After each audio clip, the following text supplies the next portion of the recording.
নমস্কার বন্ধুরা, রত্নাস কিচেনের আরেকটি নতুন ভিডিওতে তোমাদের সাথে স্বাগত। আজকে আমি তোমাদের সাথে ডালের বড়ার ঝোলের রেসিপি শেয়ার করব।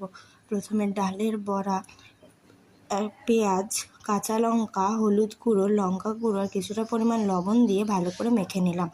তারপর আলু, লঙ্কা, পেঁয়াজ, টমেটো আগে থেকে কেটে নিলাম আর রসুন আর আদাটাকে ভালো করে পেস্ট করে রেখে দিলাম।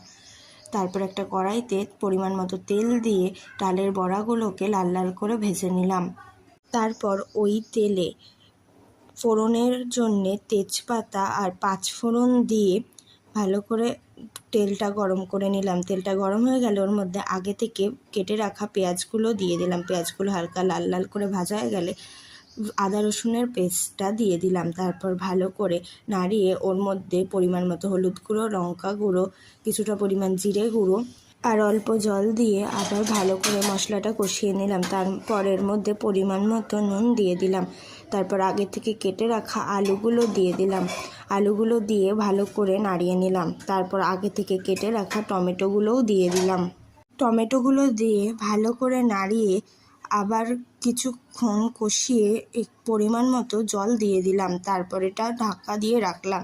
তারপর ঢাকনা তুলে জলটা ফুটে গেলে এর মধ্যে আগে থেকে ভেজে রাখা ডালের বড়াগুলো দিয়ে দিলাম। দিয়ে ভালো করে ঝোলটা ফুটিয়ে নিলাম।